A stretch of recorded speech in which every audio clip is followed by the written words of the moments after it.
हमारे साथ है गौरांग शाह, सिमी भौमिक और साथ ही गौरव बिस्तावी। एक स्टॉक रिलायंस कम्युनिकेशन, इस पर राय लेना चाहता हूं आपसे गौरांग। नतीजे थोड़े ढीले ही नजर आए थे, पिछले हफ्ते आए थे वीकेंड पर, लेकिन उसके बाद अब खबरें ये भी आ रही कि कैपेक्स फिर से कंपनी बढ़ा रही है, लगभग 1000 करोड़ से बढ़ाकर 4000 करोड़ के आसपास करने का उनका इरादा है। हमने देखा आइडिया में भी नतीजे के साथ इसी तरह की खबर आई थी और उसके बाद स्टॉक में कमजोरी होते हुए दिखी थी। रिलायंस कम्युनिकेशन, क्या निवेश का मौका है इतने बड़े करेक्शन के बाद या फिर दूर रहना चाहिए? अनिल जी, उछाल पर बेचने की राय होगी और अगर सेल्यूलर सर्विस प्रोवाइडर कंपनियों में निवेश करना है तो 1.5-2 साल के नजरिए से आइडिया सेल्यूलर और भारतीय एयरटेल पर हमारी कवरेज है। एज अ डिस्क्लोजर 480 का लक्ष्य निर्धारित किया भारतीय एयरटेल पर और आइडिया पर 210 का। छोटी अवधि में रिलायंस जियो के लॉन्च के चलते दबाव बना रह सकता है और रिलायंस कम्युनिकेशन के नतीजों का जो आप जिक्र कर रहे थे वो इस तिमाही नहीं, काफी समय से इनके नतीजे काफी निराशाजनक आए हैं और कुछ सर्कल्स में जहां पर इनकी मौजूदगी थी, कुछ लाइसेंसेस रिन्यू नहीं किए थे, तो वो भी मेरे ख्याल से एक नकारात्मक परिस्थिति पैदा हुई है रिलायंस कम्युनिकेशन में। तो फिलहाल तो दूर ही रहने की राय होगी। चलिए, दूर रहना चाहिए, लेकिन क्या शॉर्ट करने का मौका है? गौरव, एफएनओ में किस तरह की पोजीशंस अब तक बनी है और आप क्या उछाल में इसे बेचना चाहेंगे? देखिए, इसमें अनवाइंडिंग के साथ में शॉर्ट्स बनना शुरू हो चुके हैं। लोगों की उम्मीदें थी कि 75-80 से, जहां पे 75 में अच्छा खासा पुट कॉन्सेंट्रेशन में सपोर्ट दिख रहा था, उसके नीचे जैसे ही ट्रेड हुआ तब aggressively trading shorts, positional shorts बनना शुरू हो गए। तो मेरे हिसाब से यहाँ पे मैं शॉर्ट की सलाह नहीं दूंगा। मैं 65 एक फाइनल सपोर्ट की तरफ उसको देख सकते हैं। मेरे हिसाब से यहीं से लॉन्ग का सिलसिला शुरू हुआ था, तो बिलो 65 आपको फिर से यहाँ पे सेकेंड ऑर्डर फ्रेश शॉर्ट्स देखने मिल सकता है। हाँ, उछाल मैं भी समझूंगा कि शायद आपको इसमें पॉसिबिलिटी है कि आपको बेचने का मौका मिले, लेकिन यहां से बेचना मेरे हिसाब से नहीं। आप ऊपर का वेट कीजिए, या तो 65 के नीचे जाए तो वेट कीजिए, या फिर 72-73 के आसपास आ रहा है तो 75-76 के स्टॉप लॉस आप बेचने की कोशिश कीजिए। ये उसमें बाइंग की सलाह, सेलिंग की सलाह नहीं दूंगा मैं। गौरांग, आज कुछ इंटरेस्टिंग नतीजे आने वाले हैं एफएमसीजी स्पेस की कंपनियों के, कोलगेट, गोदरेज कंज्यूमर्स और साथ ही यूनाइटेड स्पिरिट्स। नतीजे के पहले क्या इन तीनों में से कोई एक स्टॉक जो आप खरीदना चाहें? गोदरेज कंज्यूमर और यूनाइटेड स्पिरिट्स पर बीआईएफआर को लेकर के कुछ खबरें अभी हाल ही में आई थी और अगर आप डियाजियो ने जो मैनेजमेंट और जो कारोबार संभाला है उसमें अगर पिछले 2 या 3 तिमाही के आप आंकड़े देखें तो काफी सराहनाजनक थे और एक उम्मीद की किरण नजर आती है ग्रोथ में। तो as a disclosure United Spirits पर हमारी कवरेज है बाइंग की, गोदरेज कंज्यूमर प्रोडक्ट्स पर कवरेज है और जो नतीजों का आपने जिक्र किया, और 2 कंपनी आएगी आज, पावर ग्रिड और एसकेएस माइक्रो फाइनेंस, इन दोनों पर भी हमारी खरीदारी की राय है और हमें लग रहा है कि नतीजे काफी सकारात्मक आएंगे इन दोनों कंपनियों के। ओके, अच्छे रिजल्ट की उम्मीद है पावर ग्रिड में, एसकेएस माइक्रो में एक अच्छा एक्शन भी होते हुए देखा हमने पिछले कुछ सेशंस में नतीजों के पहले। लेकिन एक लेते हैं एक्शन कहाँ है। आज प्री ओपनिंग सेशन में शुरुआत हो चुकी है आपके सामने, 35 अंक 50 अंक ऊपर है अब सेंसेक्स और निफ्टी 30 अंक नीचे नजर आएगा। तो सेंसेक्स और निफ्टी में अलग अलग डायरेक्शन में इस वक्त आप कारोबार होते हुए देखेंगे, लेकिन हमारी नजर आएगी रुपए की ओपनिंग पर और देखेंगे वहां किस तरह की शुरुआत होती है, क्योंकि रुपए पर हमने देखा था 20 पैसे की कमजोरी के साथ सोमवार को 67 रुपए 83 पैसे पर क्लोजिंग होते हुए हमने देखी रुपए में। तो आज रुपए में किस तरह की ओपनिंग होती है वो ज्यादा अहमियत रखेगा और उस लिहाज से डायरेक्शन हमें मिलने की उम्मीद। लेकिन फिलहाल सेंसेक्स और निफ्टी मजबूत शुरुआत के संकेत इस वक्त आपको देते हुए नजर आ रहे हैं, तो यहां से अच्छे संकेत आने की उम्मीद। निफ्टी में जो स्टॉक सेक्शन में एचसीएल 2% नीचे नजर आएगा आपको, एचडीएफसी बैंक 10% ऊपर दिख रहा है, मारुति 2.5% ऊपर नजर आ रहा है। रुपए में कमजोर शुरुआत 7 पैसे के नुकसान के साथ 67 रुपए 90 पैसे पर इस वक्त हम करेंसी मार्केट की शुरुआत होते हुए देख रहे हैं, तो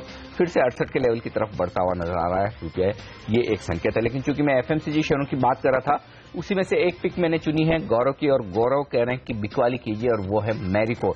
यही एकमात्र स्टॉक है गौरव की लिस्ट में जहां पर वो शॉर्ट पोजीशन बनाने की राय दे रहे हैं। बताएं गौरव, क्या वजह आप बेचना चाहते हैं? देखिए इसमें कंसिस्टेंटली शॉर्ट्स वगैरह बनते जा रहे हैं। रिलेटिवली इलिक्विड नेम है तो मैं ये नहीं कहूंगा इसमें बहुत अग्रेसिवली शॉर्ट्स वगैरह बनते जा रहे हैं, लेकिन जो पॉसिबिलिटी है कि यहाँ से जो आपको वीकनेस परसिस्ट हो सकती है, आपको एक बार 205 200 के लेवल्स देखने मिल सकते हैं।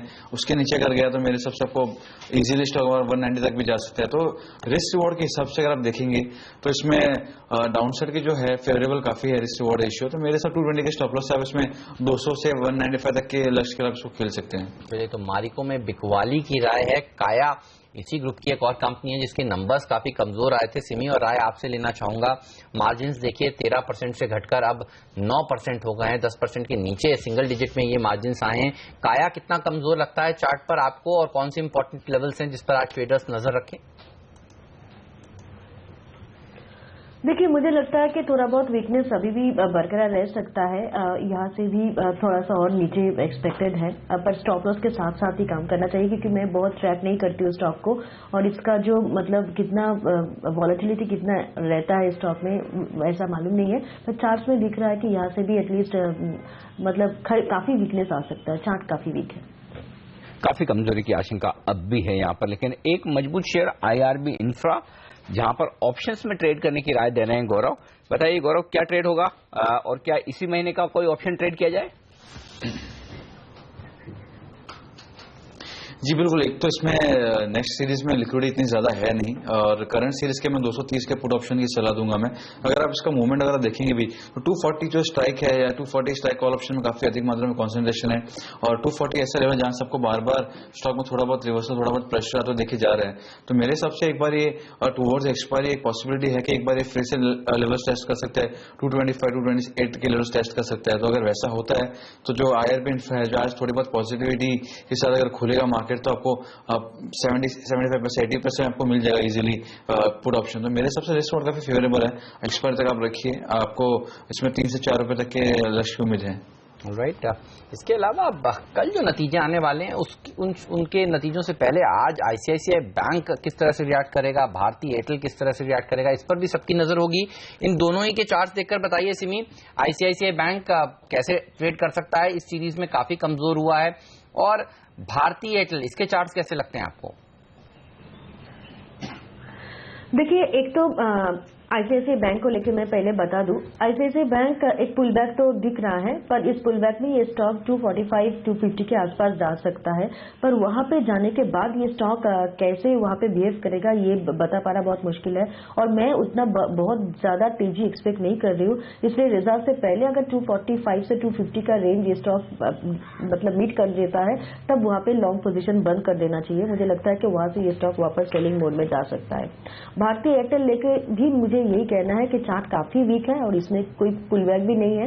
मतलब अगर रिजल्ट्स में बहुत खराब कुछ नहीं आया तो थोड़ा बहुत पुलबैक इसमें दिख सकता है, पर 310 से 320 का रेंज इसके लिए भारी पड़ सकता है, और उसके ऊपर जाके मेंटेन करेगा ऐसा नहीं है।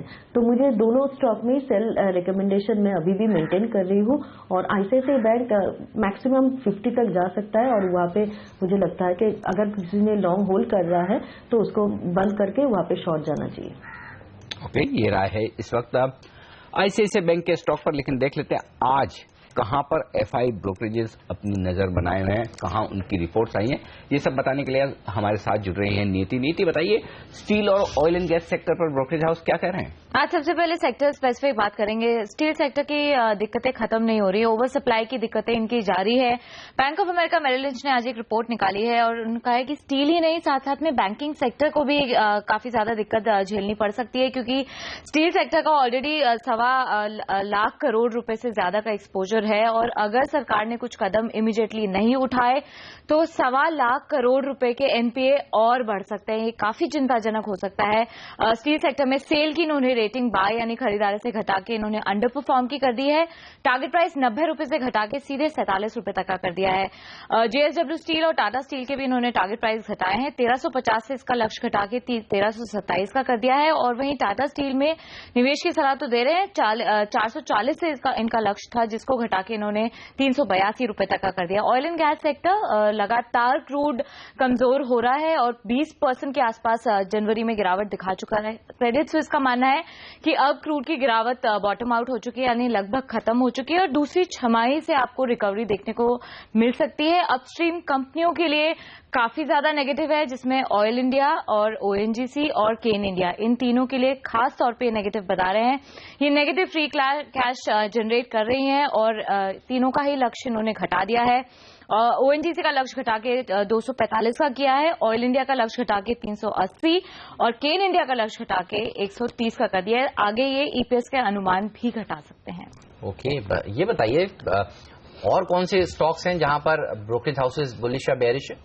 एचडीएफसी बैंक ज्यादातर ब्रोकरेजेस आज बुलिश हैं। नतीजों के बाद गोल्डमैन सैक्स, जो कि माना जाता है बैंकिंग सेक्टर में अच्छे रिपोर्ट्स निकालने के लिए, न्यूट्रल का कॉल मेंटेन कर रहे हैं। टारगेट प्राइस इन्होंने 1% बढ़ा दिया है, 1100 रुपए तक का लक्ष्य दे रहे हैं। 6% की एक अपसाइड आपको यहां पे देखने को मिल सकती है। जेफरीज भी अपना टारगेट प्राइस थोड़ा सा ट्रिम डाउन कर रहे हैं, क्योंकि इनको जो एनपीएज है उससे थोड़ी सी चिंता हुई है। मेंटेन कर अपनी फिलहाल बाय की रेटिंग 1350 से इसका लक्ष्य हटा के 1300 का कर दिया है। मौजूदा भाव से 25% ऊपर ही है, चिंता मत करिए। एचडीएफसी बैंक पर सिटी भी मेंटेन कर रहा है अपना बाय का कॉल, 1325 रुपए तक का लक्ष्य इन्होंने दिया है। नोमुरा ने अपना टारगेट प्राइस बढ़ा करके 1250 का कर दिया है और आउट परफॉर्म की रेटिंग मेंटेन कर रहा है। मैक्वायरी भी टारगेट प्राइस इन्होंने 1296 रुपए तक का दिया है। भेल पर एक कॉल आया है, अंडरवेट का कॉल है। मॉर्गन स्टैनले का टारगेट प्राइस 177 से घटा के 125 रुपए का कर दिया है। 14 से 15% का एक डाउनसाइड दिखा सकता है। ये डिक्लाइन कर रहेंगे अपने अगले 3 साल के जो ईपीएस अनुमान है वो 23% के आसपास।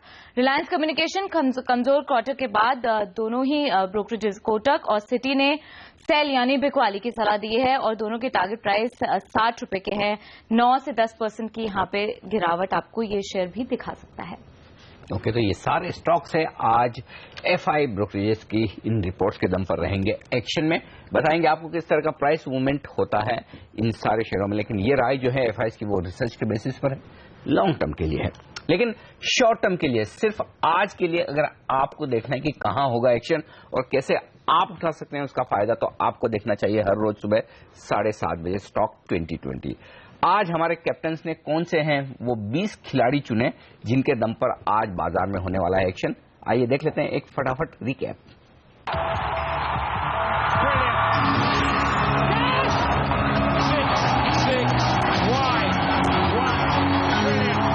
पूरी की पूरी टीम मेरी किस तरह से निकल कर आई है। सुजलॉन एनर्जी, कल इसके नतीजे आने वाले हैं, आज यहां पर तेजी की राय मेरे सिलेक्टर्स दे रहे हैं। जैकॉप, नेल्को जैसे छोटे टिकट साइज के शेयरों पर भी अपनी नजर बनाकर रखिए। Future consumer enterprises, Jain irrigation, ये कुछ ऐसे स्टॉक्स हैं जहां पर एक अच्छी तेजी आज के सत्र में बन सकती है। डिपेंडेबल के तौर पर एमटीएनएल को टीम में शामिल किया है, यहां से बजट तक एक अच्छी रैली की एक्सपेक्टेशंस कर रहे हैं। डाबर में बिकवाली की राय, कमजोर नंबर्स आ सकते हैं। रिलायंस कम्युनिकेशन के नंबर्स कमजोर आए। ब्रोकरेज हाउसेज काफी बेयरिश हो गए हैं, कुछ डील्स जो अनाउंस होनी थी वो अब तक हुई नहीं है। साथ ही लक्ष्मी प्रिसीजन स्क्रूज के नतीजों ने पॉजिटिवली सरप्राइज किया, साथ साथ कॉर्पोरेट डेवलपमेंट के चलते इसको टीम में शामिल किया है। लेकिन मैक्लॉयड, रसल, ये वो स्टॉक है जिसके नंबर्स वीक आए और यहां पर सिलेक्टर्स की बिकवाली करने की राय है। फटाफट से मेरी टीम भी देखिए, इसमें सारे के सारे बल्लेबाजी है, आप सब में खरीदारी कर सकते हैं। स्टरलाइट टेक्नोलॉजी के अंदर आप नजर रखें, ऑप्टिकल फाइबर पे सरकार का बजट पे इसमें फोकस रहने वाला है। इसके रिजल्ट्स भी है जो इसमें काफी अच्छा रिजल्ट इस पर आ सकता है। वेल्सपन कॉर्प के भी नतीजे आने वाले हैं और मुनाफा इनका करीब 2 गुने से बढ़ सकता है और पाइप निर्माण में सरकार का भी इंटरेस्टेड है और साथ ही गैस पाइपलाइन बनाती है जिसका बेनिफिट इनको बिजनेस के तौर पर भी काफी अच्छा मिल रहा है। अपोलो हॉस्पिटल ने अपनी हिस्सेदारी बेची है इंश्योरेंस कारोबार के अंदर, जो रकम मिलेगी हॉस्पिटल के एक्सपेंशन के लिए होगा इस वजह से। और आईजीएल पे आप देखें डेरिवेटिव कॉन्ट्रैक्ट्स काफी अच्छा है और इसके अंदर शायद मोमेंटम मिल सकता है। आईसीआईसीआई बैंक के अंदर आज शॉर्ट कवरिंग आ सकती है। इसके अलावा एसके माइक्रो फाइनेंस के नतीजे उम्मीद से थोड़े बेहतर आने की आप उम्मीद है, इसलिए डिपेंडेबल शेयर की लिस्ट में है। सन टीवी के अंदर शॉर्ट कवरिंग आ सकती है। अदानी पावर के अंदर ताजा खरीदारी बनती हुई दिखी, आज अच्छा मोमेंटम दिखाएगा। इसके अलावा भारत फोर्ज के अंदर भी आप देखें तो एक शॉर्ट कवरिंग ड्यू है। उसके अलावा एलटी फूड्स अपने विदेशों में कारोबार और साथ ही नए वेंचर के साथ भी उतर रही है, इसका बेनिफिट भी इसको मिलता हुआ दिखेगा, इसलिए ये भी बाय लिस्ट में आज शामिल है।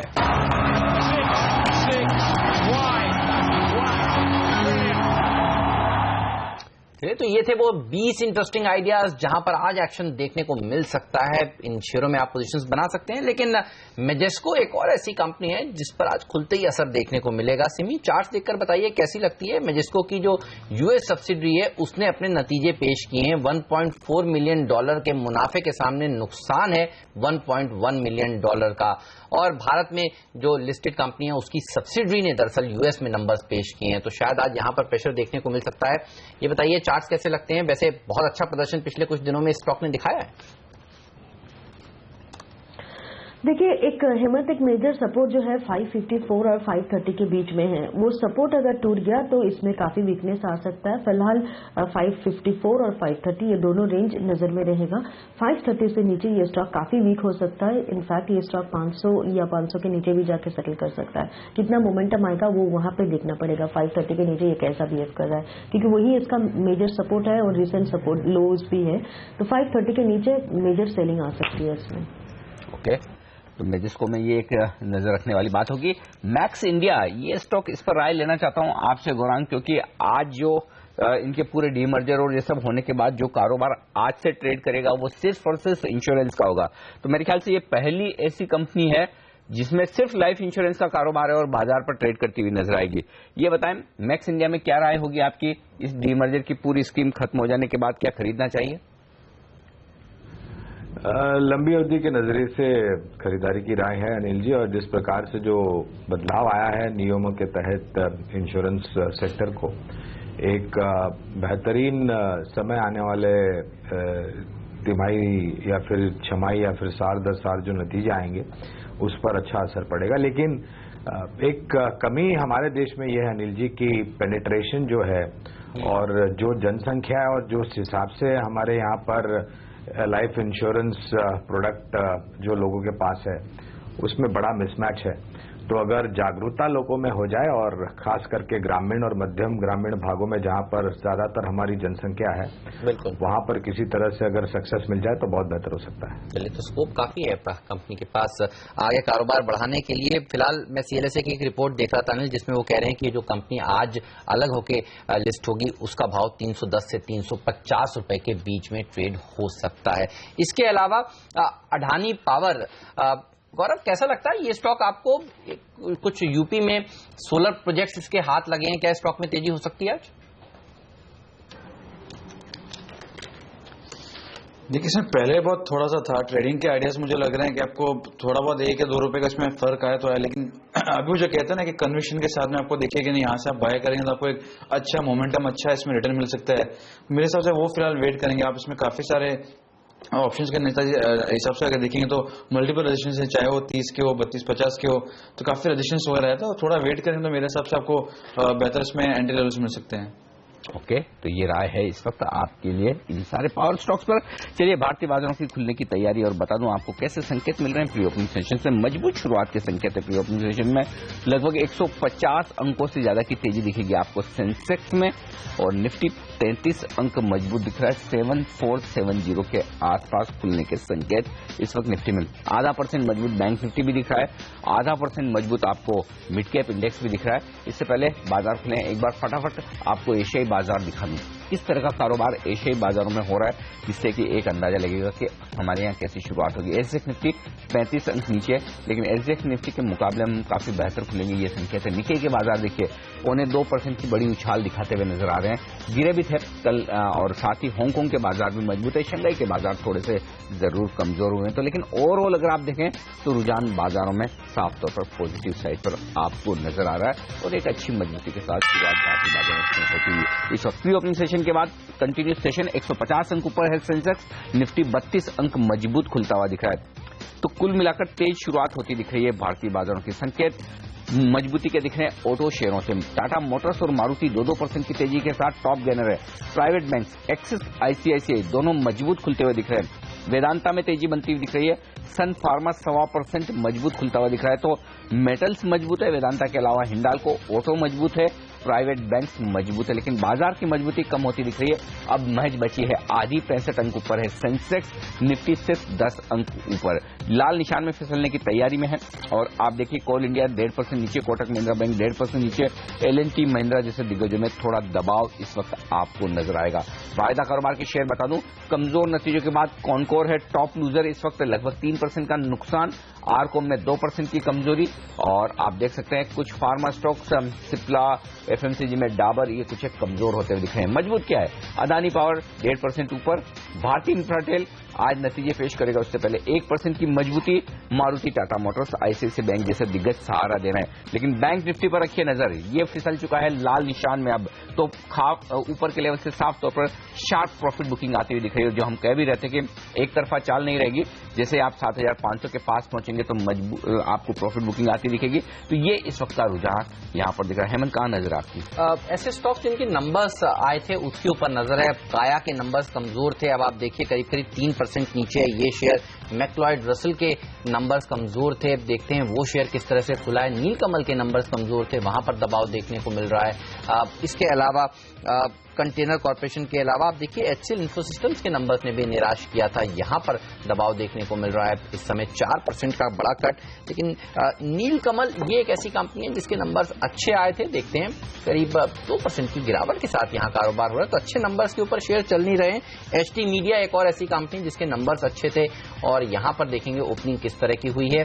HT मीडिया के नतीजे अच्छे थे, 1.25% की बढ़त देखने को मिल रही है। वर्धमान टेक्सटाइल्स, थंगामलाई ज्वेलर्स, ये कुछ और ऐसे स्टॉक्स हैं, छोटी कंपनियां जिनके नंबर्स आए थे और नंबर्स के बाद 7% का इजाफा वर्धमान टेक्सटाइल्स में आज देखने को मिल रहा है। NBCC को 2150 करोड़ रुपए का एक बड़ा ऑर्डर मिला, कुछ ही देर पहले इसकी घोषणा की, 2% की मजबूती यहां पर।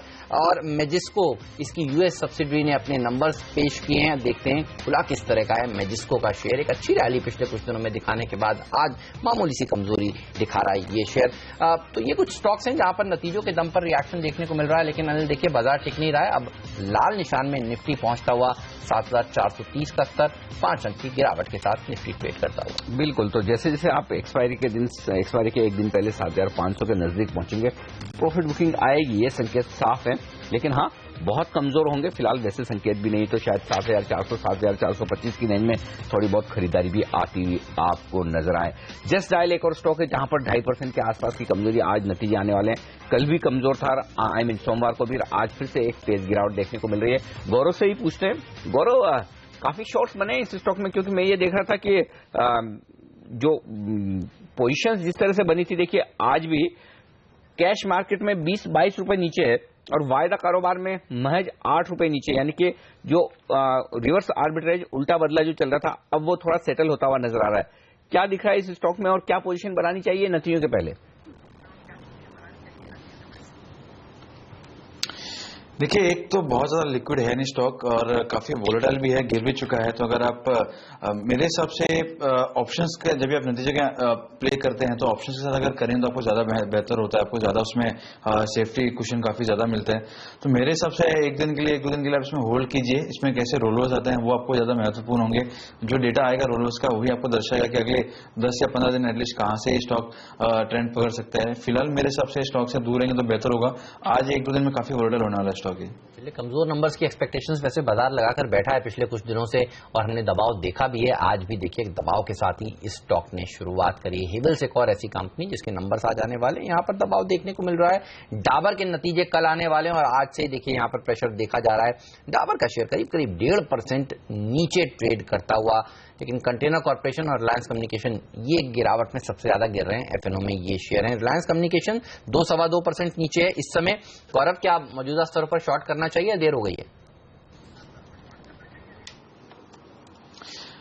देखिए, शॉर्ट में यही कहूंगा फिर से भी, अगर लेवल्स अच्छे हैं, थोड़ा अगर ये सस्टेन करता है तो आप पुट ऑप्शन लीजिए अगले महीने का। लेकिन शॉर्ट्स की सलाह मैं नहीं दूंगा क्योंकि काफी वोलेटाइल स्टॉक है, लॉसेस बढ़ी है और काफी चीजों का ध्यान रखना पड़ता है। जब आप कोई व्यू लेते हैं तो आपके पास और भी इंस्ट्रूमेंट्स वगैरह अच्छे हैं तो आप उसका भी फायदा उठा सकते हैं। तो नेक्स्ट सीरीज के आप इसमें 60 के पुट ऑप्शन का ले सकते हैं। जब तक ये 65 के नीचे ट्रेड करेगा, चांसेस है कि एक बार ये 60 को जरूर टेस्ट करेगा। तो पॉसिबिलिटी है कि अगर ये 64 के लेवल्स तोड़ता है तो आपको 3 से 4 दिनों के अंदर एक बार 60 करीब ज्यादा स्टॉक दिख सकते हैं। तो आप इसमें पुट ऑप्शन लेंगे तो बेहतर होगा। ओके, और नतीजों के दम पर कुछ बड़ा एक्शन नेगेटिव साइड पर दिख रहा है। वैभव ग्लोबल 9% ये स्टॉक कमजोर है। आशाई सांगवान 6% कमजोर है। इंडो सोलार इसने लॉस दर्ज किया है, नुकसान 4% के आसपास का नुकसान यहां पर है। किर्लोस्कर ब्रदर्स भी एक और स्टॉक है जहां पर 4% के आसपास की कमजोरी है। तो ये काफी स्टॉक ऐसे कमजोर है। कुछ अननोन स्टॉक्स, राजरत्न वायर्स ये 19% मजबूत है नतीजों के बाद, यहां पर एक अच्छी तेजी बनती हुई दिखी। लेकिन थंगामाइल ज्वेलरी ये 7% मजबूत है और वर्धमान टेक्सटाइल भी 6% मजबूत। थंगामाइल ज्वेलरी के चार्ट्स पर राय ली जाए क्योंकि पीसी ज्वेलर्स के बाद एक और ये कंपनी है जिसने नंबर्स ठीक पेश किए हैं। चार्ट्स क्या कह रहे हैं सिमी, क्या करेंगी यहां पर? आपका ट्रेड बनता है या दूरी रहे? देखिए अनिल जी, मैं कोई भी सलाह दूं उससे पहले मैं वॉल्यूम देखना चाहूंगी। इसका जो वॉल्यूम है उसमें उतना मुझे कन्विंसिंग नहीं लग रहा है और ऐसा वॉल्यूम में कोई स्टॉक में टेक्निकल कोई सजेशन देना भी मुश्किल है। फिर भी चार्ट्स में एक सपोर्ट 190 के आसपास मिल रहा है। सिर्फ मैं ये कह सकती हूँ कि ये स्टॉक अगर 190 का लेवल होल्ड करेगा तो आगे जाके 210 और 15 के आसपास जाके सेटल कर सकता है। अगर मतलब रैली चल रहा है और ये स्टॉक 200 के ऊपर मेंटेन कर रहा है तो 210 और 15 का टारगेट इंट्राडे में पॉसिबल है। मेंटेन करना पड़ेगा स्टॉप लॉस क्योंकि वॉल्यूम काफी कम है और टेक्निकली बहुत ज्यादा कन्विंसिंग भी नहीं है। जी हाँ, बेहद कमजोर वॉल्यूम, 150 शेयर ही ट्रेड हुए हैं मुश्किल से इस स्टॉक पर। लेकिन चलिए बात करते हैं उन स्टॉक्स की जहां पर ज्यादा वॉल्यूम से। आज देखिए आप, सुबह खुलते ही, मार्केट खुलते ही इंटरग्लोब एविएशन ये एक स्टॉक है जहां पर 3-3.5% की तेजी देखने को मिल रही है। स्पाइस जेट और जेट पर भी नजर रखेंगे और देखेंगे वो किस तरह का प्रदर्शन दिखा रहे हैं। जी हाँ, मजबूती है स्पाइस जेट में। फिर से देखिए 4% का उछाल। चार्ट्स कैसे लगते हैं आपको सिमी इन तीनों ही एयरलाइन कंपनियों के? हेमंत, मैंने जो इंटरडे में पिक दिया है सुबह सुबह, उसमें मेरा टॉप पिक स्पाइस जेट ही था, अगर आप याद करें। बिल्कुल। और मेरा जो टारगेट था 8120 का वो अचीव हो चुका है, 82 के आसपास है।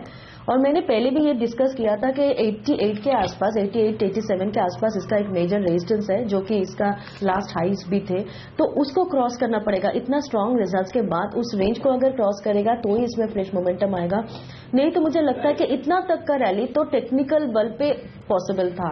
पर यहाँ पे मार्केट कैसे होल्ड करता है और ये स्टॉक में कैसा मतलब फॉलो अप बाइंग रहता है उसके ऊपर डिपेंड करता है कि 88-87 का लेवल क्रॉस करेगा कि नहीं। फिलहाल मेरा टारगेट तो अचीव हो चुका है और मैं सिर्फ ये कह सकती हूँ कि यहाँ पे ट्रेलिंग स्टॉप लॉस 79 के नीचे लगा के मेंटेन किया जा सकता है बहुत ही शॉर्ट टर्म का कोई भी पोजीशन। ये स्टॉक मेरा पोर्टफोलियो में है और मैं लॉन्ग टर्म के लिए होल्ड करने वाली हूँ। इस बार का रिजल्ट भी बहुत कन्विंसिंग था तो उसके बाद तो होल्ड करूंगी।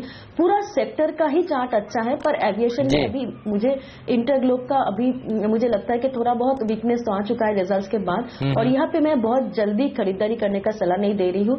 जेट के लिए सिर्फ मेरा यही कहना है कि जेट ऊपर में सस्टेन नहीं कर रहा है, पर अगर किसी के पास ये पोजीशन में है तो मुझे लगता है कि 580-570 के आसपास एक मेजर सपोर्ट है और उस सपोर्ट को जब तक ये स्टॉक होल्ड कर रहा है तब तक लॉन्ग पोजीशन मेंटेन किया जा सकता है। 700-750 का टारगेट मिनिमम है जो कि मीडियम टर्म तक पॉसिबल है। चलिए, तो ये रहा इन तीनों ही एविएशन कंपनियों पर। आईडीएफसी बैंक पर नजर रखिए, नतीजे आने वाले हैं इसके आज और नतीजों से पहले यहाँ पर तेजी देखने को मिल रही है। वरांग, कैसा लगता है ये बैंक आपको, क्या एक्सपेक्टेशंस हैं आपकी? वेल, कवरेज आईडीएफसी और आईडीएफसी बैंक दोनों पर हमारी रही थी जब ये विभाजन हुआ था बैंकिंग ऑपरेशन का, उससे पहले भी और हाल फिलहाल भी। अब 1 अक्टूबर को बैंकिंग ऑपरेशन लॉन्च हुआ है तो मेरे ख्याल से जिस प्रकार से एक उम्मीद है वो थोड़ी मेरे ख्याल से लॉन्ग टर्म अगर आप सोच लगा करके चलते हैं 1.5-2 साल के नजरिए से, तो जैसे जैसे ये रोल आउट होते जाएगा वैसे वैसे इनकम और ऑपरेशंस भी बेहतर होते जाएंगे। फाइनली आज अब ये सारे एविएशन स्टॉक्स इंटरग्लोब की गिरावट रुकने के बाद थोड़ा से बेहतर होते स्टेबलाइज होते दिख रहे हैं। जेट एयरवेज भी मजबूत है, स्पाइस ने तो खैर अच्छे रिजल्ट दिए थे, तो थोड़ी थोड़ी रिकवरी आती हुई दिख रही है। एचडीएफसी लिमिटेड थोड़ा सा कमजोर हुआ है ऊपरी स्तरों से। ये बताएं कि गौरव, कहीं कोई वायदा कारोबार में पोजीशंस बनती दिख रही है एचडीएफसी लिमिटेड में नतीजों के पहले? देखिए फिलहाल एकदम अग्रेसिव लोग कुछ बनता हुआ देख नहीं रहा है, चाहे वो फ्यूचर्स में हो या ऑप्शंस वगैरह में हो। तो डेटा के हिसाब से ऐसा बोलना मुश्किल है कि आपको यहाँ पे कौन सी तरफ रुझान बनते हुए देखा जा रहा है। तो वो हिसाब से तो मैं नहीं कहूंगा, शायद टेक्निकल लेवल पे हो जाए तो हो जाए, लेकिन अभी फिलहाल सो फार तो इतनी बहुत ज्यादा अग्रेसिव पोजीशंस नहीं बनी है। अच्छा, एक स्टॉक जहां पर पोजीशन बनती हुई दिख रही है उस पर राय लेना चाहता हूं। सिप्ला 1% कमजोर है, ओपन इंटरेस्ट 9% बढ़ चुका है, शुरुआती 10 मिनटों में लगभग 4.5 लाख शेयर जुड़े। क्या यहां पर शॉर्ट बन रहे हैं? यदि हाँ तो क्या शॉर्ट करना चाहिए? गौरव बताया। देखिए बनते तो देखे जा रहे हैं, थोड़े बहुत शॉर्ट्स बनते जा रहे हैं, और ये सिर्फ आज से नहीं, अगर आप देखेंगे 600 लेवल थोड़ा है तब से इसमें फ्रेश राउंड्स ऑफ सेलिंग की शुरुआत हो चुकी है। मेरे हिसाब से आप कर सकते हैं, आपको 580 582 के स्टॉप लॉस आप इसमें बेस ये कर सकते हैं। इसका जो इमीडिएट सपोर्ट है वो 573 है, 572 573। इसके नीचे अगर ट्रेड करता है तो आप इसमें अच्छा शॉर्ट्स नया आपको मोमेंटम देखने मिल सकता है, जो आपको टारगेट से एकदम आपको 550 तक भी देखने मिल सकते हैं। तो ये लेवल्स पे नहीं, आप 1-2 रुपए का वेट कीजिए। इफ इट्स ब्रेकिंग 572 573 तो आप 580 के स्टॉप लॉस से आप 550 के टारगेट्स के लिए खेल सकते हैं। ओके, तो ये रहा सिप्ला पर। लक्ष्मी प्रिसीजन स्क्रूज एक ऐसी कंपनी जिसने एक अनाउंसमेंट किया, 49% हिस्सेदारी अपनी सब्सिडरी में बेचने का फैसला लिया है। 40 करोड़ रुपए वहां से मिलेंगे। छोटा टिकट साइज का शेयर है, अच्छी तेजी आज दिखा रहा है, करीब 8-10% ऊपर ये शेयर ट्रेड करता हुआ। जी हाँ, 10% का अपर सर्किट यहाँ पर लग चुका है। इसके अलावा आप देखिए पावर ग्रिड एक और ऐसी कंपनी है जिसके आज नतीजे आने वाले हैं। नतीजों से पहले करीब 2% मजबूत है ये शेयर। एफएनओ का काउंटर है। गौरव, कोई पोजीशन लेना चाहेंगे तेजी की नतीजों से पहले? देखिए काफी एक स्लो काउंटर है, तो मेरे हिसाब से यहाँ पे अगर किसी को बनाना भी है तो उसका 132 के स्टॉप लॉस या 132 133 के स्टॉप लॉस से आप फ्यूचर बाय कर सकते हैं। जनरली मैं जिस हिसाब से मैंने कहा कि मैं नतीजों के पहले ऑप्शन ज्यादा प्रीफर करता हूँ। इसमें 140 का ऑप्शन ले सकते हैं, कॉल ऑप्शन, लेकिन एक अगले सीरीज में इतना ज्यादा लिक्विडिटी नहीं है, दूसरा 2 दिन ही बाकी है एक्सपायरेशन को। तो अगर ये 138 139 हो भी जाता है तो बहुत ज्यादा इसमें आपको पैसा मिलना काफी डिफिकल्ट हो जाएगा। तो फ्यूचर्स में किसी को करना है तो 132 के स्टॉप लॉस से कर सकते हैं। अदरवाइज आपको नेक्स्ट मंथ में अगर लिक्विडिटी मिलती है 140 कॉल ऑप्शन में तो आप वो कीजिए, वो बेहतर होगा। ओके, तो अगले महीने में पावर ग्रिड का कॉल खरीदें, वो ज्यादा ठीक होगा। 2% ऑलरेडी चल चुका है, आज नतीजे से पहले मजबूत होता हुआ दिख रहा है। नतीजे से पहले एसकेएस माइक्रो भी मजबूत होता दिख रहा है। और आपकी खरीदारी की राय भी है गौरांग, इस वक्त लिया जाए 485 के आसपास? काफी बेहतर आएंगे अनिल जी। और एक निराशा पैदा हुई थी जब वो मेरे ख्याल से पेमेंट बैंक का लाइसेंस नहीं मिला था और ये स्टॉक 380-85 पर लुढ़क गया था। तब भी हमने एक कन्विक्शन बाय कॉल दिया था और हमें लग रहा था कि जो मौजूदा कारोबार है वो काफी सक्षम है अपनी जो आमदनी है और जो मुनाफा है उसको कायम रखने के लिए। और जिस प्रकार से हमें बिजनेस आउटलुक का जहां तक सवाल है, ग्रोथ काफी बढ़िया दिखती है। तो हाँ, किसी का अगर लंबी अवधि का नजरिया है तो इस तरह पे भी खरीदारी की राय होगी। चलिए, एफएनओ बैन से बाहर आया हुआ शेयर डीएलएफ पर भी नजर रखिए। ये देखिए करीब 2% मजबूती के साथ ट्रेड करता हुआ आज आपको दिखेगा। रिलायंस इंफ्रास्ट्रक्चर में भी तेजी देखने को मिल रही है आज के सत्र में। तो कुछ स्टॉक्स हैं जहां पर अच्छी बढ़त बनी हुई है। इसके अलावा आप देखिए एफएनओ में कंटेनर कॉर्पोरेशन ऑफ इंडिया 2.5% कमजोर है। जस्ट डायल 2% अब कमजोरी दिखा रहा है नंबर्स से पहले। और डाबर, ये हैं 3 टॉप लूजर्स एफएनओ के, यहां पर दबाव देखने को मिल रहा है। डाबर हमने देखा था पिछली 2 तिमाहियों से काफी मुश्किल में है, खासतौर पर नेपाल को लेकर जो इश्यूज बने हुए हैं। गौरव, एफएनओ में किस तरह की पोजीशंस अब तक बनी है और कोई पोजीशंस फ्रेश बनानी चाहिए क्या कल नंबर से?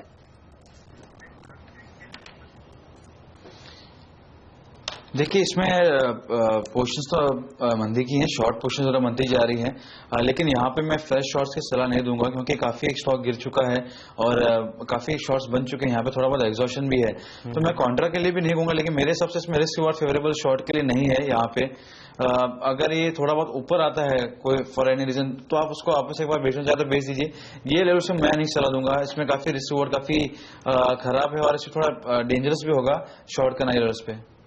ओके, फिलहाल शॉर्ट ना करें, ये ठीक होगा। लेकिन इस बीच बड़ा इंटरेस्टिंग है बाजार, लाल और हरे निशान के बीच में झूलता हुआ दिख रहा है। जहां निफ्टी 1 अंक नीचे है, सेंसेक्स 25 अंक ऊपर है, मिड कैप थोड़ा ऊपर है 20 पॉइंट, तो बैंक निफ्टी 25 अंक नीचे। तो डायरेक्शन की तलाश में है और जो हम कह रहे थे कि चुनिंदा स्टॉक स्पेसिफिक एक्शन देखने को मिलेगा वैसा ही होता दिख रहा है। लेकिन फिर भी ये कहना होगा कि 750 शेयर मजबूत है और 480 शेयरों में नुकसान है। और सेक्टर वाइज भी अगर आप देखें तो कोई खास क्लैरिटी वाला रुझान है नहीं, कुछ बैंक्स ऊपर है तो कुछ बैंक्स नीचे है। फार्मा में भी ऐसा ही, सन फार्मा ऊपर है तो सिप्ला नीचे है, तो इसलिए बहुत क्लियर कट डायरेक्शन बाजार का बनता हुआ नहीं दिख रहा। और जो लोग ट्रेड कर रहे हैं, अब आप देखिए नतीजे के लिहाज से भी पावर ग्रिड 2% ऊपर है, तो एचडीएफसी थोड़ा सा ऊपरी स्तर से फिसलता हुआ दिख रहा है। ये इस वक्त का रुझान है, लेकिन टाटा मोटर्स, मारुति जैसे दिग्गज मजबूत है। जी हाँ, मार्क्सन फार्मा के स्टॉक पर नजर रखिए। ये प्रॉब्लम स्टॉक रहा है पिछले कुछ दिनों में, तेज गिरावट एकदम से इसमें देखने को मिलती है और आज फिर देखिए ऐसा ही दिन है। मार्क्सन फार्मा के अगर चार्ट लाइन 8% कमजोरी के साथ इस समय ट्रेड कर रहा है। वन साइड रैली स्टॉक ने दिखाई थी, वरांग 5 रुपए से बढ़ा था, मुझे याद है, और अब आप देखिए फॉल भी काफी बड़ा देखने को मिलता है इसमें। क्या राय रखते हैं, कवर करते हैं क्या आप इसे? देखिए हेमंत, कवर तो नहीं करते हैं तो होल्ड करने की, बेचने की या फिर खरीदारी की राय नहीं देंगे, लेकिन जो खबरें उभर करके आई थी वो काफी नकारात्मक ही इसके गोवा को प्लांट को लेकर के। और यही प्लांट यूके में करीबन 50% जो बिक्री होती है एक्सपोर्ट की वो करता है, और यूके से ही एक रेगुलेटर से इनको एक चेतावनी दी गई थी और कुछ कमियां पा गई थी गोवा के प्लांट में। तो जाहिर है जब इतना बड़ा योगदान किसी एक प्लांट में से होता है और उसी प्लांट पर एक सवालिया निशान लगता है, तो सवाल ये पैदा होता है कि तिमाही नतीजों पर कितना बुरा असर पड़ेगा। बिल्कुल अनिल, इसके अलावा रुपए पर नजर रखिए। दरअसल बाजार में जो तेजी हो रही थी खुलते ही, वो जो गुम हुई है उसका एक बड़ा कारण रुपया भी है। 68 के पार देखिए इस समय ट्रेड करता हुआ, 20 पैसे की कमजोरी के साथ रुपया इस समय कारोबार कर रहा है, कमजोर हो चुका है करेंसी मार्केट में। हम सुबह यही बात कर रहे थे कि 68 का लेवल होल्ड कर पाएगा या नहीं, ये बड़ा सवाल है। लेकिन फिलहाल हमारे तीनों एक्सपर्ट से विदा लेने का वक्त है।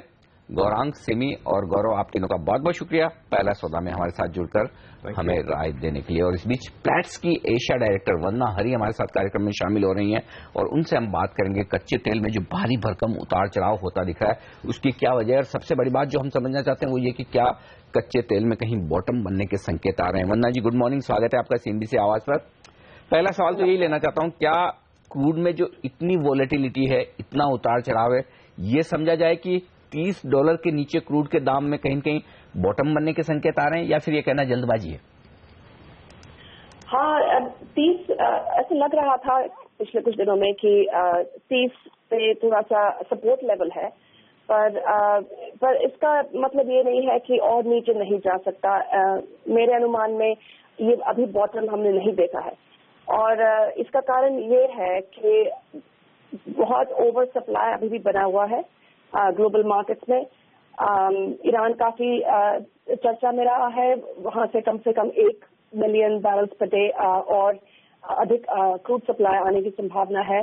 किस टाइम फ्रेम में होता है इस पे काफी विवाद है, पर डेफिनेटली ये ऑलरेडी ओवर सप्लाइड, कम से कम ईरान के एडिशनल बैरल्स आने से पहले ही कम से 1 मिलियन बैरल पर डे तक ओवर सप्लाई है मार्केट में। तो उसके ऊपर और ईरानियन बैरल्स भी आ रहे हैं इस वजह से, और अभी सेंटिमेंटल इम्पैक्ट हुआ है इस खबर का मार्केट पे। तो जब एक्चुअली बैरल्स आना शुरू होंगे मार्केट में, मेरे ख्याल से तब हम एक और प्राइसेस को और गिरता हुआ देखेंगे। हाय वंदना, गुड मॉर्निंग। क्या सेंस मिल रहा है आपको, क्या ये ईरान और बाकी देश कुछ प्रोडक्शन कट करने में सफल रहेंगे, सहमति बनेगी क्या? क्योंकि परसों हम देख रहे थे कुछ स्टेटमेंट्स आ रहे थे ईरान की तरफ से, कुछ हिंट्स आ रहे थे कि वो कोशिश करेंगे कि कुछ प्रोडक्शन कट करें। आप क्योंकि क्लोजली ट्रैक करती हैं इसको, आपका क्या सेंस है? ईरान मेरे ख्याल से प्रोडक्शन बढ़ाना चाहते हैं। उन्होंने काफी पहले से बोला हुआ है, कुछ कमेंट्स आए थे ईरान से कि वो नहीं चाहेंगे कि एकदम मार्केट्स को फ्लड कर दे 1 मिलियन बैरल्स पर डे के साथ और प्राइसेस और भी नीचे आ जाए, पर कट करने का तो बिल्कुल उम्मीद नहीं है ईरान। दूसरी न्यूज काफी चर्चा में ये भी रही है कि ओपेक में कुछ मेंबर्स हैं, वेनेजुएला, नाइजीरिया खास करके, जो फिर से अपना दोहरा रहे हैं कि ओपेक को इमरजेंसी मीटिंग बुलानी चाहिए और शायद ओपेक नॉन ओपेक मिलजुल के उनको उत्पादन कम करना चाहिए। पर जहां तक हम सऊदी अरेबिया का नजरिया देख रहे हैं, हमें एटलीस्ट मुझे खास उम्मीद नहीं है कि ओपेक और नॉन ओपेक में कोई समझौता होगा और प्रोडक्शन कट होगा। ओके, शुक्रिया वंदना जी आपका हमारे लिए ये एक क्विक चेक क्रूड पर देने के लिए और अपना एनालिसिस देने के लिए। इस बीच बाजार को देखिए, 13 अंकों की मजबूती सेंसेक्स में दिखेगी, लेकिन 4 अंक नीचे निफ्टी है। मिड कैप इंडेक्स थोड़ा ऊपर है, स्मॉल कैप इंडेक्स थोड़ा ऊपर है, लेकिन बैंक निफ्टी अब कमजोरी बढ़ाता हुआ 15,500 पर आ चुका है, 60 अंकों का नुकसान। तो प्रेशर थोड़ा सा बैंक निफ्टी से बनता हुआ दिख रहा है बाजार पर। लेकिन बाजार के आगे की डायरेक्शन पर बात करते हैं। बाजार के जाने माने एक्सपर्ट उदयन मुखर्जी साहब हमारे साथ कार्यक्रम में शामिल हो रहे हैं। उदयन सर, गुड मॉर्निंग, स्वागत है आपका CNBC आवाज पर। आप लगातार कह ही रहते हैं, पिछली दोनों बार जब आपसे बात हुई कि बाजारों में और गिरावट होगी, दूर रहें, फिलहाल खरीदने का न सोचें। 7,250 के आसपास क्या ये समझना सेफ है कि बाजार ने एक बॉटम बना लिया है, या फिर ये एक सिर्फ टेम्परेरी रुका है वहां पर, अब उसके भी नीचे जाने का खतरा बरकरार है क्या? Good morning Anil. मुझे लगता है कि मीडियम टर्म के लिए बॉटम अभी तक बना नहीं है। मेरे ख्याल से ये एक टेम्पररी बॉटम है। अभी कुछ इवेंट्स देखना पड़ेगा हमें आगे चलते हुए कि जो हमें ये साबित करेगा कि ये एक टेम्पररी से एक परमानेंट बॉटम बन चुका है। लेकिन वैल्यूएशंस को देखते हुए, अर्निंग्स को देखते हुए और बाहर विदेश से जो क्यूज आ रहे हैं वो देखते हुए मुझे लगता नहीं है कि बहुत ज्यादा कॉन्फिडेंस होना चाहिए अभी कि 70-50 में हमारा फाइनल बॉटम हो चुका है यहाँ पे। इसका दो कारण है। एक है हमारे अर्निंग्स में कोई पिकअप नहीं हो रहा है, और हमारे ऐसे वीक अर्निंग्स चलते हुए मुझे लग रहा है कि FY17 में अगले साल 11-12% से ज्यादा अर्निंग्स ग्रोथ होने वाला नहीं है यहाँ पे। अगर 12% अर्निंग्स ग्रोथ होता है तो निफ्टी का अर्निंग्स होगा 475 रुपए 2017 में, और सेंसेक्स का होगा कुछ 1500 रुपए। अभी भी इतना बड़ा करेक्शन के बाद ये अर्निंग्स पर शेयर पे सेंसेक्स का P मल्टीपल होता है 16 एक साल फॉरवर्ड पे, और निफ्टी का होता है 15.5। मेरे ख्याल से ये वैल्यूएशन सस्टेनेबल नहीं है इतना ग्लोबल प्रॉब्लमैटिक माहौल में। तो मुझे लगता है कि यहां से 10% वैल्यूएशन डाउनसाइड अभी भी मार्केट में है। नियर टर्म में आपको थोड़ा ट्रेडिंग रैली मिल सकता है, क्योंकि ग्लोबली एक रिलीफ रैली चल रहा है फेड का मीटिंग चलते हुए, और ECB का जो एश्योरेंस आ रहा है उसको देखते हुए थोड़ा सा ट्रेडिंग रैली आ सकता है, लेकिन वो एक ट्रेडिंग रैली होगा। मुझे लगता नहीं है 75-7700 के ऊपर निफ्टी नियर टर्म में पहुंच के वहां पे रुक पाएगा। हाय, गुड मॉर्निंग उदयन। सबकी नजरें अब सेंट्रल बैंकर्स पर ही हैं, जैसा कि आपने भी कहा मारियो द्रागी जी के स्टेटमेंट्स के बाद। अब FOMC से आपकी क्या एक्सपेक्टेशंस है? बैंक ऑफ जापान की भी मीटिंग है फ्राइडे को, और उसके बाद अगले हफ्ते RBI गवर्नर की भी एक पॉलिसी है। आप क्या एक्सपेक्ट कर रहे हैं इन सब सेंट्रल बैंकर्स से? देखिए, पॉलिसी एक्शन तो मेरे ख्याल से बहुत ज्यादा नहीं होगा US फेड से और RBI से। मेरे ख्याल से आपको पॉलिसी एक्शन पे कोई उम्मीद नहीं रखना चाहिए। लेकिन सेंट्रल बैंक्स जनवरी में जितना वॉलेटिलिटी ग्लोबल मार्केट्स में दिखा है वो देखने के बाद वो थोड़ा मार्केट को शांत करने की कोशिश में है। इसीलिए आप देख रहे हो US फेड बहुत डविश स्टेटमेंट देगा, मारियो ड्रागी बहुत कोशिश कर रहा है फिर से स्टिमुलस डालने के लिए। लेकिन मुझे लग रहा है कि सेंट्रल बैंकर्स को जो करना था वो ऑलरेडी कर चुके हैं। ये मार्केट का जो वॉलेटिलिटी है ये अभी सेंट्रल बैंक्स के हाथ से निकल चुका है। सेंट्रल बैंक्स बीच बीच में आपको ट्रेडिंग रैली स्पार्क ऑफ कर सकते हैं अपने स्टेटमेंट से, लेकिन मेरे ख्याल से लॉन्गर टर्म के लिए ये अभी भी मुश्किल है सेंट्रल बैंक्स कुछ मार्केट का ट्रेंड चेंज करने के लिए। तो मेरे हिसाब से इनको आप नियर टर्म रिलीफ से इतना ही मिल सकता है।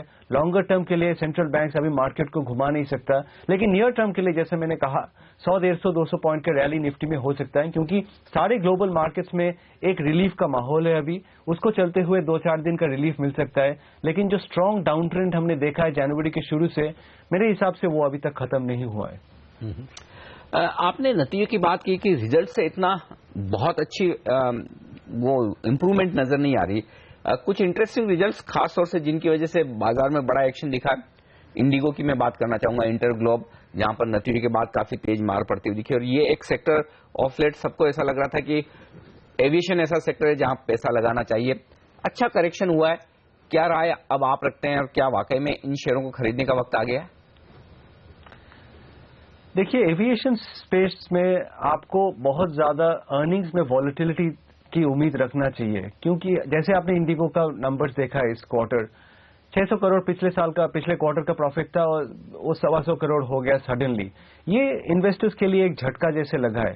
मेरे ख्याल से इंडिगो यहां से बहुत ज्यादा नीचे नहीं जाएगा, 900 के आसपास स्टेबलाइज कर जाएगा, क्योंकि पहला दिन जो लिस्टिंग हुआ था IPO के बाद वही प्राइस 850 रुपए था, और आप इतना बड़ा रैली के बाद इंडिगो को फिर से आपको मिल रहा है लगभग वही आईपीओ का लिस्टिंग प्राइस पे, आईपीओ प्राइस नहीं लिस्टिंग प्राइस पे, मेरे हिसाब से उसके नीचे इंडिगो नियर टर्म में नहीं जाएगा। लेकिन इंडिगो का रिजल्ट एक बहुत बड़ा चेतावनी है कि एविएशन स्पेस में आपको बहुत ज्यादा नतीजे पे और अर्निंग्स पे बहुत ज्यादा वॉलेटिलिटी दिख जाएगा और ये प्रेडिक्ट करना आसान नहीं होगा। तो अभी आपको अगर एविएशन स्पेस में रहना है, और मेरे ख्याल से ये एक बुलिश स्पेस रहेगा अगले कुछ क्वार्टर में, क्योंकि क्रूड प्राइसेस में बहुत सस्टेनेबल रिबाउंड मुझे दिख नहीं रहा है। आपको एक काम करना चाहिए, मेरे ख्याल से आप एक स्टॉक छोड़ के 2 स्टॉक ओन करें ये स्पेस में, क्योंकि स्पाइसजेट का नंबर बहुत अच्छा है, उसका लोड रेशियोज भी बहुत अच्छे आए हैं इस क्वार्टर में। ये नहीं कहूंगा कि इंडिगो को बेच के स्पाइसजेट खरीदना चाहिए, लेकिन आप अगर अपने आप को थोड़ा सा हेज करना चाहते हो तो इंडिगो और स्पाइसजेट दोनों कंपनी को ओन कर ले आप। उससे मेरे ख्याल से ये एविएशन स्पेस में एवरेज नतीजा आपके लिए, रिटर्न आपके लिए अच्छा रह सकता है। ये हफ्ता भी काफी इंपॉर्टेंट है अर्निंग्स के लिहाज से, कुछ दिग्गज कंपनियों के नतीजे आने वाली हैं, खास तौर पर एल&टी, भारती एयरटेल। आपकी क्या एक्सपेक्टेशंस हैं, कैसे नतीजे आ सकते हैं, और अब तक के अर्निंग सीजन पर आपका क्या व्यू है? देखिए, अभी भी डाउनग्रेड जो हो रहा है वो ज्यादा हो रहा है और अपग्रेड कम हो रहा है। ये सही है कि 1-2 अर्निंग्स अच्छे आए इस क्वार्टर में, एक्सिस बैंक का नंबर्स उम्मीद से ज्यादा था क्लियरली, और 1-2 बैंक का नतीजे, 1-2 कंज्यूमर कंपनी के नतीजे उतने खराब नहीं आए। लेकिन जो खराब नतीजे आते हैं वो बाद में आते हैं, तो मेरे ख्याल से इस हफ्ते का जो अर्निंग्स है उस पर ध्यान रखना चाहिए। मैं एल&टी के अर्निंग से बहुत ज्यादा कुछ उम्मीद नहीं रख रहा हूं, क्योंकि वो स्पेस बहुत ही चैलेंजिंग है। ये सच है कि एल&टी का स्टॉक बहुत गिर चुका है, लेकिन मैं वो अर्निंग से बहुत ज्यादा कोई उम्मीद नहीं रख रहा हूं। आईसीआईसीआई बैंक बहुत इंटरेस्टिंग होगा, क्योंकि वहां पे भी काफी आशंका है इन्वेस्टर्स की कि एसेट क्वालिटी के डिस्क्लोजर्स क्या होगा। देखते हैं आईसीआईसीआई बैंक का नतीजे क्या आता है। और भारती से मेरा उम्मीद बहुत ज्यादा नहीं है। मैं टेलीकॉम सेक्टर पे बिल्कुल ही बुलिश नहीं हूं। आप जानते भी हो, मैं कई बार आपको कहा है कि टेलीकॉम एक सेक्टर है जिससे इन्वेस्टर्स को बहुत ज्यादा रिवॉर्ड मिलने वाला की उम्मीद नहीं रखना चाहिए। आइडिया जो सबसे अच्छा स्टॉक है मेरे हिसाब से टेलीकॉम क्षेत्र में, उनका नंबर भी काफी अच्छा नहीं था इस बार, और उसका कैपिटल एक्सपेंडिचर प्लान देख के स्टॉक भी काफी नर्वस हो गया था। तो आइडिया का नंबर देखते हुए मुझे भारती पे बहुत ज्यादा उम्मीद नहीं है। आपको मेरे ख्याल से एक्सपेक्टेशन थोड़ा टोन डाउन ही रखना चाहिए। बिल्कुल, बहुत बहुत शुक्रिया सर आपका हमारे वक्त निकालने के लिए और आज तमाम सेक्टर्स पर अपनी राय हमारे साथ शेयर करने के लिए। तो अब भी बाजार में कुछ और करेक्शन की गुंजाइश बाकी है। 7250 फिलहाल टेम्पररी बॉटम है। बाजार यहां से 8-10% और फिसल जाए तो बड़ी बात नहीं। तो उदयन मुखर्जी का मानना है कि फिलहाल आप इंतजार करें, अगर बाजार में बड़ा पैसा लगाने का मूड बना रहे हैं तो। लेकिन बड़ा पैसा बाजार में लगा रहे हैं लोकल म्यूचुअल फंड्स, घरेलू म्यूचुअल फंड्स, और हम उन्हीं की एक राय आपके सामने लेकर आएंगे कि किस तरह का उनका रुझान है। लेकिन इस बीच बाजार में बैंक निफ्टी 100 पॉइंट टूट चुका है, तो यहां से दबाव बनता हुआ दिख रहा है भारतीय बाजार में। खास तौर पर आप देखिए प्राइवेट सेक्टर के मुकाबले पब्लिक सेक्टर के बैंक्स में किस तरह का प्रेशर है। बैंक ऑफ बड़ौदा 2% नीचे ट्रेड करता हुआ आपको दिखेगा। पीएनबी में 1.5% की गिरावट देखने को मिल रही है। इसके अलावा प्राइवेट सेक्टर बैंक्स भी देखिए, Kotak Mahindra bank, IndusInd bank, yes bank, ये सारे के सारे बैंक्स हैं जो आज दबाव में कारोबार कर रहे हैं। और कुछ ऑटो कंपनियां जो मजबूती के साथ ट्रेड कर रही थी, वहां भी आप देखिए दबाव देखने को मिल रहा है। बजाज, एमएनएम जैसे स्टॉक्स प्रेशर में ट्रेड करते हुए, तो बैंकिंग शेयरों में जो प्रेशर देखने को मिला है उसके चलते बाजार इस समय दिन के निचले स्तर पर आ गया है। केवल 2 ही सेक्टर्स हैं जो मुश्किल से हरे निशान में इस समय बने हुए हैं, एक है आईटी, दूसरा है फार्मा। इन दोनों को छोड़ दीजिए तो बाकी सारे के सारे सेक्टर्स प्रेशर में देखने को मिलेंगे। इसके साथ साथ रिलायंस कम्युनिकेशन के नतीजों के बाद देखिए सबसे ज्यादा पिटने वाला एफएनओ में शेयर यही है। अब 3% से ज्यादा की गिरावट दिखा चुके हैं। तो जहां पर नंबर्स कमजोर आ रहे हैं या फिर जो एक्सपेक्टेशन थी बाजार को वो मीट नहीं हो रही है, कंटेनर कॉर्पोरेशन दूसरा एग्जाम्पल, 3% की गिरावट यहां पर। और जहां पे नंबर्स कमजोर आने वाले हैं, डाबर जैसे शेयर, वहां पर भी देखिए 2-2.25% की गिरावट देखने को मिल रही है। तो अर्निंग सीजन के ऊपर मोटा मोटी बड़ा रिएक्शन मार्केट दे रहा है। बिल्कुल, तो और आज जो नतीजे आने वाले हैं उनमें भी काफी मिक्स रिएक्शन आप देखेंगे।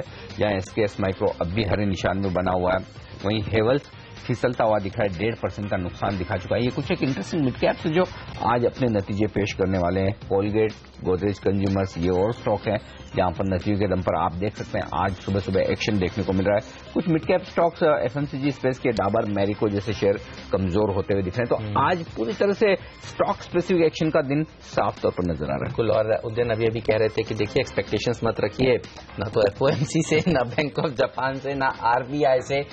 ट्रेडिंग रैलीज ये दिखा सकते हैं, आपको जरूर दे सकते हैं, लेकिन कोई बड़ा बदलाव बाजार के टेक्सचर में होगा ऐसा उनको एक्सपेक्टेशन नहीं है। और 10% नीचे का वो देख रहे हैं बाजार, यहां से और फिसलेगा। अनिल, अपने हाई से 20% के आसपास की गिरावट हो चुकी है और यहां से 10% और नीचे जा सकता है, तो जाहिर सी बात है ट्रेडर सिस्टम में नई खरीदारी करने से थोड़ा परहेज, यानी कि फिर जो लेवल्स दिखते हैं वो 6,800-7,000 की रेंज में शायद आते हुए दिखे, जहां पर बाजार बॉटम बनाने की कोशिश करे। कम से कम पूरी बातचीत से यही निष्कर्ष निकलता हुआ नजर आता है। उम्मीद करें कि 15,400 के आसपास जो मैं अहम सपोर्ट बैंक निफ्टी में समझ रहा हूं वो न टूटे, वहां से वापस से रिकवर होता दिखे। सेंसेक्स निफ्टी में भी 7,400 के आसपास एक अहम सपोर्ट है, शायद उन लेवल को होल्ड करने की कोशिश अगर बाजार कर पाए तो एक अच्छा होगा। एक बात ध्यान में रखना जरूरी है ट्रेडर्स को कि ऊपरी स्तरों पर एक्सपायरी के पहले 7,500 के नजदीक जैसे ही आप पहुंचेंगे थोड़ी प्रॉफिट बुकिंग पक्के तौर पर आएगी, लेकिन जिस तरह के आंकड़े हैं एफआईएस की तरफ से भी और जिस तरह की पोजीशंस है लोअर लेवल पर, आप ये मानकर चलें कि थोड़ी थोड़ी खरीदारी, थोड़ी थोड़ी शॉर्ट कवरिंग भी आती हुई दिखेगी। तो एक तरफा बाजार नहीं होगा, न ऊपर की तरफ न नीचे की तरफ। तो अगर आप इस उतार चढ़ाव को झेल सकते हैं तो ही आपके लिए ये बाजार है, अदरवाइज बिल्कुल दूर रहने की रणनीति ज्यादा सही है। एक और इम्पोर्टेंट फैक्टर है जिस पर नजर होनी चाहिए, 68 के आसपास अभी भी टिका हुआ है, कारोबार कर रहा है। देखना होगा ये रुपया यहां से और कमजोर होता है या फिर सुधर जाता है। देखिए बिल्कुल 68 के करीब इस समय ट्रेड कर रहा है। ये 68 का स्तर कुछ देर पहले इसने लांघा भी था, लेकिन आज चीनी कंपनियों के ऊपर नजर रखिए, यहाँ प्रेशर देखने को मिल रहा है। द्वारिकेश शुगर, बलरामपुर चीनी, अवध शुगर, ये पूरा का पूरा शुगर पैक देखिए कमजोरी के साथ आज के सत्र में ट्रेड करता हुआ। इंडो सोलार जिसने कमजोर नंबर्स दिए 4% नीचे ट्रेड करता हुआ। HCL इन्फोसिस्टम जिसके नंबर्स कमजोर आए, 3% की गिरावट यहां पर देखने को मिल रही है। कंटेनर कॉर्पोरेशन के भी नंबर्स कमजोर थे, यहां पर भी प्रेशर देखने को मिल रहा है। नंबर्स जहां खराब है वहां पर तेज रिएक्शन नीचे की साइड का देखने को मिला है। बिल्कुल, और इस वक्त जो बाजार को सहारा दे रहे हैं वो है घरेलू म्यूचुअल फंड, और देश के सबसे बड़े mutual funds prudential ICICI mutual fund के एमडी और सीईओ निमेश शाह हमारे साथ कार्यक्रम में शामिल हो रहे हैं इस वक्त। निमेश भाई, स्वागत है आपका सीएनबीसी आवाज पर। काफी दमदार पैसा पूरे घरेलू म्यूचुअल फंड लगा रहे हैं। मैं आपकी एक रिपोर्ट पढ़ रहा था कि ये सही वक्त है जब इक्विटी मार्केट में दमदार पैसा लगाने का। क्या वजह है आप समझते हैं कि इस वक्त इक्विटी में निवेशकों को जमकर पैसा लगाना चाहिए? नहीं, हमारा व्यू थोड़ा ऐसा है कि दुनिया में बहुत सारी अनसर्टेनिटी है and because emerging market sell off जो चालू है बिकॉज ऑफ सोवरेन फंड्स बेच रहे हैं या यूएस का जो इमर्जिंग मार्केट पोर्टफोलियो है वो लोग बेच रहे हैं। तो जब भी फॉरेनर्स बेचते, अगर आप 1998 देख लो, 2002 देख लो, 2008 देख लो, 2011 देख लो, जब भी फॉरेनर्स बेचते हैं तभी लोकल लोग अगर खरीदे हैं तो उनके नेक्स्ट 1 साल 2 साल में अच्छे रिटर्न बने हैं पास्ट में। हैविंग सेड दैट, हमको लगता है ये बिकवाली जब तक ऑयल डिप्रेस रहेगा तब तक बिकवाली तो रहेगी। So at in the next 6 to 9 months हम बोलते हैं 2016 is a year of investment. मैं लास्ट ईयर आपके चैनल पे आता था तब बोलता था कि अभी आप इन्वेस्ट कीजिए और 3 साल में पैसा बनेगा। तो अभी मैं बोल सकता हूं कि अभी आप 2016 में इन्वेस्ट कीजिए और नेक्स्ट 2 साल में पैसा बनने की उम्मीद है। Because whenever foreigners have sold and Indians have bought, they have made money. Now where will they make money? एक है वैल्यूएशन अपने रीजनेबल है, ना तो एक्सपेंसिव है मार्केट ना तो सस्ता है। 15 का पीई पे आपको लार्ज कैप इंडेक्स मिल रहा है। सो हमको लार्ज कैप ठीक लग रहा है और मिड कैप एक्सपेंसिव लग रहा है। तो लार्ज कैप अगर फॉरेनर्स बेच रहे हैं तो हमारे लिए मौका है खरीदने का, क्योंकि हमको लगता है नेक्स्ट 2 साल में अर्निंग्स ऊपर जा सकती है। बहुत सारी कंपनी की जो फुल कैपेसिटी यूटिलाइजेशन पे नहीं है वो अपनी कैपेसिटी पूरी यूटिलाइज करेंगे over the next 2 to 3 years, so their profitability will increase. So 2016 में इन्वेस्ट कीजिए, 2017-2018 में पैसे बन सकने की उम्मीद है। ओके, और ये भी बताइए कि कोई खास सेक्टर आपने आइडेंटिफाई किया है जो अच्छा प्रदर्शन आगे चलकर दिखा सकता है? और बैंकिंग स्टॉक्स पर भी आपसे एक राय लेना चाहूंगा। प्राइवेट सेक्टर बैंक खरीदना चाहेंगे या पीएसयूज? 2 चीज। पहले तो आप जब मैंने बोला कि मुझे लगता है लार्ज कैप्स अच्छे हैं vis-a-vis mid caps. Mid cap अगर लार्ज कैप का पी मुझे ठीक लग रहा है क्योंकि फॉरेनर्स बेच रहे हैं, लार्ज कैप में करेक्शन हुआ है।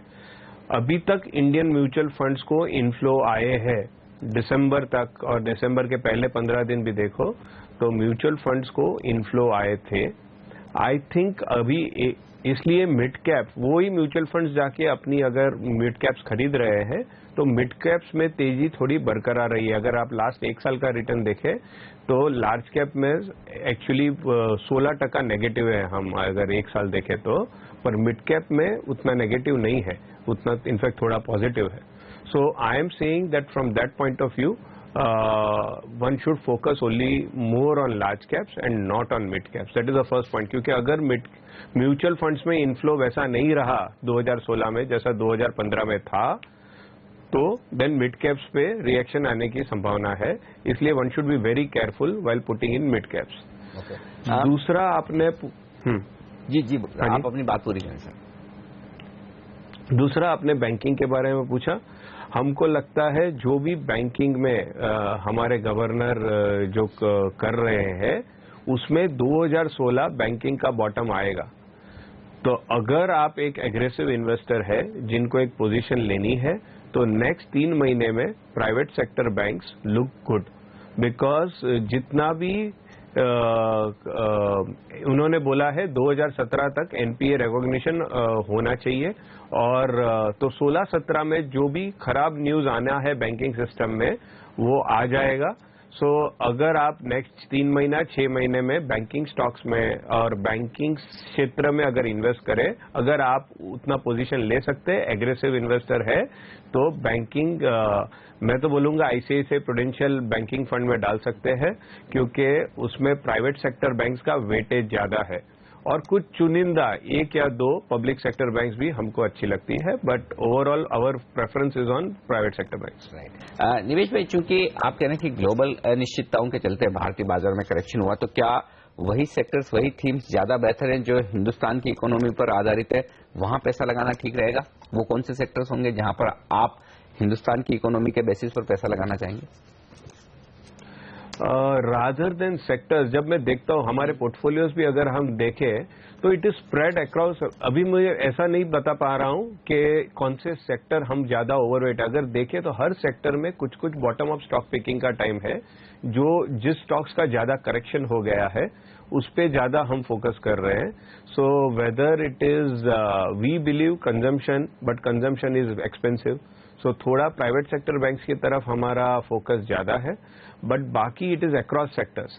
We have tried to move towards large cap. हमारे जो मल्टी कैप फंड्स था उसमें भी हमने ज्यादा लार्ज कैप कर लिया है, बट सेक्टर वाइज सेक्टर अगर देखें तो ऐसा क्लियर नहीं है, पर थोड़ा अगर डिफेंसिव खेलना है तो because of a strong dollar position हमको टेक्नोलॉजी में हमने हमेशा, अगर आप लास्ट 1 साल देखें तो हमारा फोकस टेक्नोलॉजी में इसलिए था क्योंकि हमको हमेशा लगता था कि टेक्नोलॉजी कम गिरेगा।